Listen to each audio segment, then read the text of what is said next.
Bismillahirrahmanirrahim. Assalamualaikum warahmatullahi wabarakatuh. Alhamdulillahirabbil alamin wa bihi nasta'inu ala umuri dunya waddin wa ala alihi washabbihi ajmain. Asyhadu an la ilaha illallah wahdahu la syarikalah wa asyhadu anna Muhammadan abduhu wa rasuluh, amma ba'du. Bapak Ibu hadirin jamaah sidang salat sunat tarawih yang dirahmati Allah Subhanahu wa taala, pada kesempatan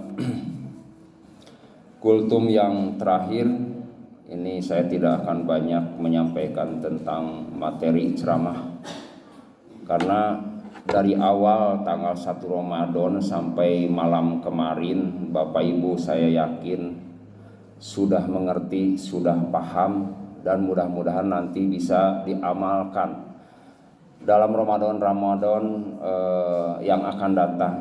Karena saya yakin Bapak Ibu sudah tahu apa yang membatalkan puasa, apa yang mengurangi pahala puasa, berbagai macam amalan-amalan puasa sudah tahu.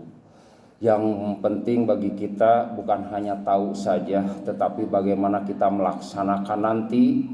Pada ini malam yang terakhir untuk salat tarawih, mudah-mudahan masih ada kesempatan satu malam ini kita untuk senantiasa berzikir, memohon kepada Allah supaya Ramadan tahun ini bisa mengampuni dosa-dosa yang telah lalu.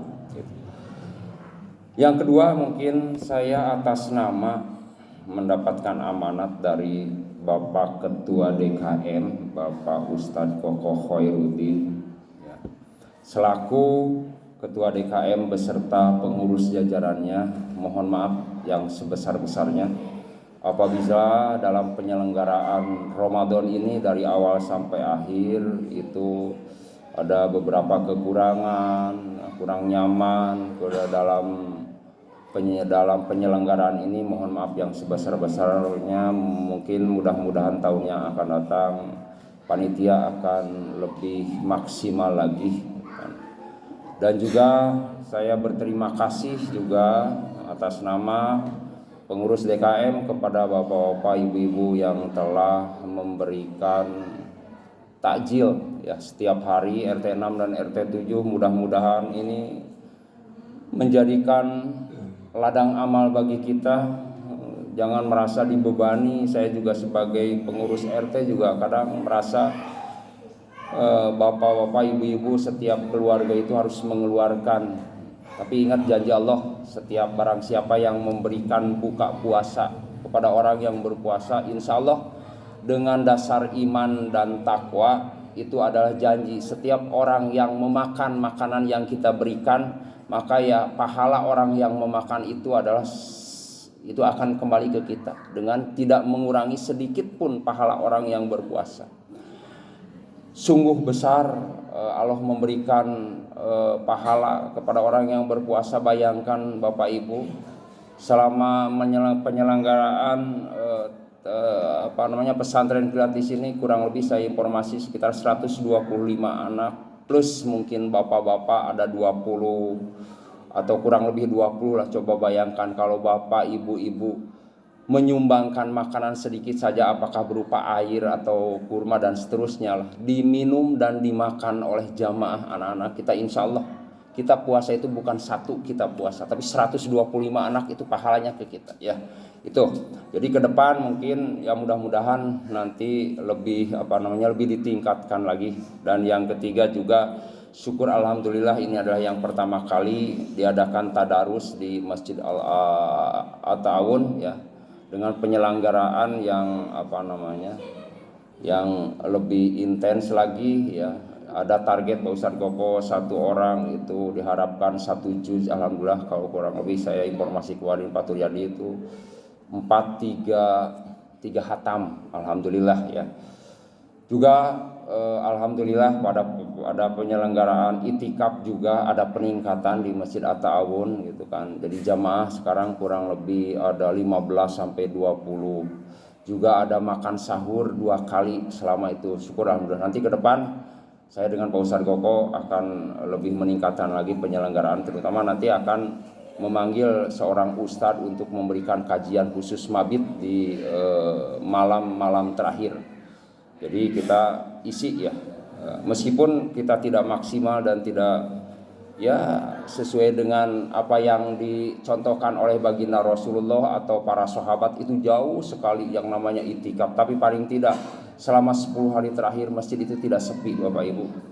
Kada ingat suatu wilayah, suatu daerah, apabila kegiatan keagamaan di sebuah masjid itu sepi, itu akan merasa gersang itu. Tapi alhamdulillah anak-anak, bapak-bapak, ibu-ibu selalu ada kegiatan-kegiatannya. Ini adalah kita harapkan. Dan yang terakhir mungkin ini nanti Sabtu itu sudah kita masuk ke 1 Syawal. Syawal itu artinya peningkatan. Jadi bukan berarti nanti Ramadan selesai semua amalan kita selesai, bukan. Tapi ini adalah menjadikan bahwa Ramadan itu adalah bulan tarbiyah, bulan pendidikan, bulannya training. Jadi nanti Allah menilai itu di bulan Syawal. Di bulan Syawal. Jadi kalau Ramadan kita baca Al-Quran, Ramadan kita sholat rajin, tapi di luar Ramadan itu walau alam, apakah itu diterima atau tidak semua amalan ketika di bulan suci Ramadan. Tapi terlihatnya seseorang itu berhasil atau tidak Ramadan, paling tidak yang tadinya di Ramadan itu senantiasa sholat berjamaah 5 waktu, di bulan Syawal dan seterusnya itu senantiasa ada di masjid, itulah terlihat secara kasat mata bahwa itulah yang berhasil. Meskipun saya tidak bisa menilai bahwa seorang itu adalah diterima atau tidak, tapi paling tidak selama Ramadan yang tadinya sering baca Al-Quran, di bulan-bulan lain kita baca Al-Quran, mungkin intensitasnya berbeda. Di Ramadan kita target untuk untuk senantiasa berhatam beberapa kali, tapi paling tidak dalam satu dari Syawal, mungkin dari Syawal sampai Rajab, mau menjelang Ramadan, paling tidak 1 tahun kita hatam saja, tidak apa. 1 tahun aja hatam. Ya, lebih baik itu kan 1 bulan hatam, 1 minggu hatam, tapi paling tidak di bulan lain lah. Berbedakan di bulan suci Ramadan, karena kita melihat amalan di pahala di Ramadan itu kan lebih besar dibandingkan dengan pahala-pahala di bulan lain. Mudah-mudahan Bapak Ibu hadirin yang dimuliakan Allah Subhanahu wa taala. Dan yang terakhir juga kami mohon maaf yang sebesar-besarnya, ya. Minal aidin wal faidin, seluruh pengurus DKM At-Ta'awun mohon maaf yang sebesar-besarnya kepada Bapak Ibu. Nanti kita memasuki Idul Fitri, supaya hati jiwa kita menjadi bersih. Selain kita dibersihkan dengan beberapa hari yang lalu atau mungkin hari ini masih ada yang berzakat, ya. Zakat itu adalah membersihkan, selain membersihkan harta kita, juga membersihkan jiwa kita. Dan alhamdulillah tahun saya juga selaku ketua panitia penerimaan zakat kita tahun juga menilai bahwa antusias daripada Bapak Ibu di RT 6 dan RT 7 itu semakin tahun itu semakin meningkat untuk untuk menitipkan zakat fitrahnya di Masjid tahun. Dan mudah-mudahan kami selaku panitia itu punya amanah, ya, bahwa apa yang dititipkan Bapak Ibu kepada kami selaku panitia, kami berusaha, kami berupaya untuk benar-benar bahwa yang dititipkan Bapak Ibu itu adalah sampai kepada yang haknya, yaitu yang 8 asnaf, 8 golongan itu sampai. Ya, jangan sampai kami selaku panitia itu mendapatkan kecurigaan bahwa uang atau beras yang Bapak titipkan kepada kami, khawatir itu tidak tersampaikan kepada haknya. Kami pun merasa berat selaku panitia, khawatir sesen pun kami makan uang dari Bapak Ibu. Insya Allah kami dengan Pak Ustadz Koko sudah menyalurkan beberapa haknya, ya, baik kepada warga kita di RT 6 dan RT 7 yang memang benar-benar itu, apakah itu fakir, apakah itu miskin, apakah itu gorim, apakah itu fisabilillah dan seterusnya. Dan selain itu juga, selain dari untuk hak yang ada di RT 6 dan RT 7, kami menyalurkan juga ke panti asuhan yang ada kebetulan di daerah Pandanwangi lah, Himatul Ayat, dan juga kepada Mu'alaf NTT yang berdomisili di Bumi Harapan. Beliau itu adalah sedang melakukan studi di UIN, jadi ya juga itu punya hak ya.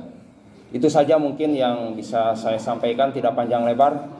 Mudah-mudahan ada guna dan manfaatnya. Billahi taufiq wal hidayah. Wassalamualaikum warahmatullahi wabarakatuh.